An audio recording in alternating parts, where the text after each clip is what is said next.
Halo Ibu dan Bapak Kepala Sekolah, tahap perencanaan kinerja dalam pengelolaan kinerja telah dimulai.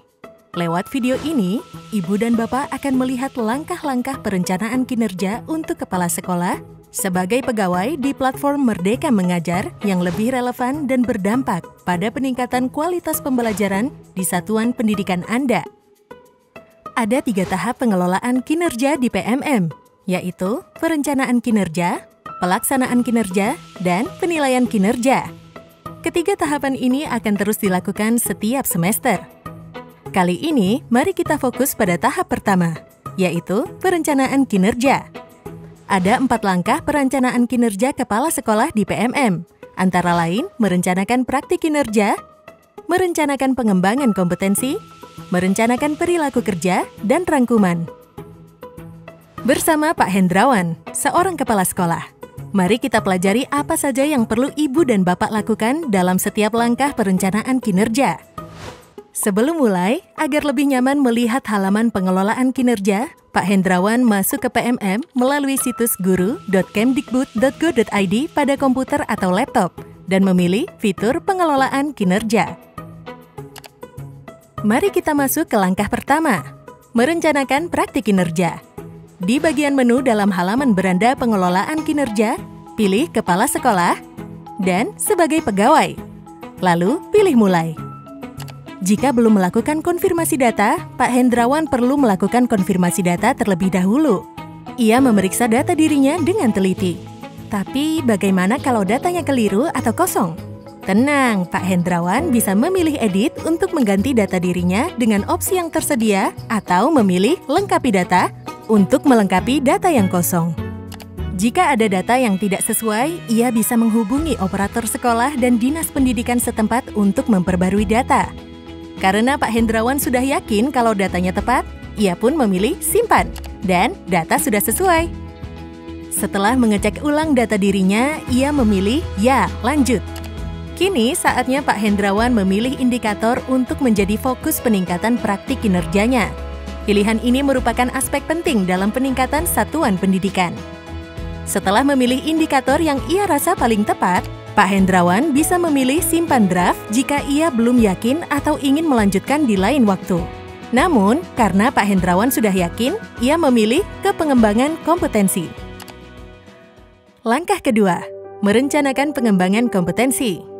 Pada halaman ini, Pak Hendrawan dapat memilih jenis pengembangan kompetensi yang ingin dilaksanakan selama beberapa bulan ke depan. Ia memilih opsi rencana hasil kerja yang tersedia dan target kuantitas yang diinginkan.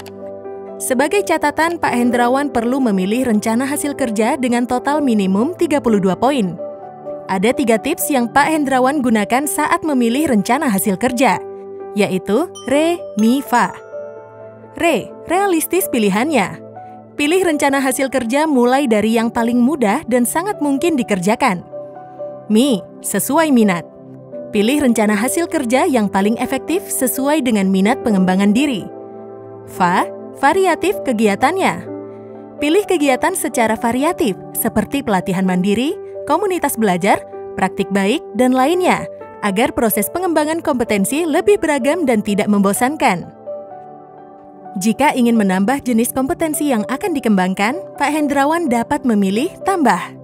Pak Hendrawan bisa memilih simpan draft jika ia belum yakin atau ingin melanjutkan di lain waktu. Namun karena Pak Hendrawan sudah yakin, ia memilih ke perilaku kerja. Langkah ketiga, merencanakan perilaku kerja.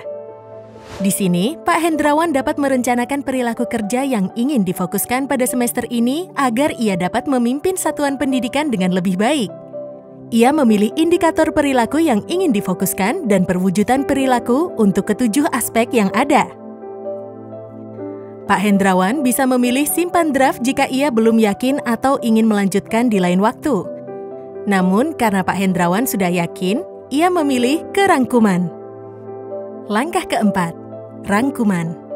Ini saatnya Pak Hendrawan membaca kembali perencanaan kinerja yang telah ia isi. Sebelum mengumpulkan perencanaannya, Pak Hendrawan mengambil waktu sejenak. Ia membaca seluruh rangkuman dengan cermat sambil memastikan perencanaannya sudah tepat dan sesuai. Pak Hendrawan bisa memilih ubah untuk mengganti pilihan perencanaannya. Namun, karena semuanya sudah sesuai, Pak Hendrawan memilih kumpulkan. Perencanaan kinerja ini akan disetujui otomatis. Pak Hendrawan bisa memastikan lagi isiannya dengan memilih cek ulang, karena perencanaan yang sudah dikumpulkan tidak dapat diubah lagi. Tetapi Pak Hendrawan sudah benar-benar yakin dengan isiannya. Ia pun memilih kumpulkan. Hore! Kini semua perencanaan kinerja Pak Hendrawan telah selesai. Ia hanya perlu menunggu untuk lanjut ke tahap berikutnya, yakni pelaksanaan kinerja. Ibu dan Bapak, terima kasih telah mengikuti tutorial perencanaan kinerja untuk kepala sekolah sebagai pegawai di PMM.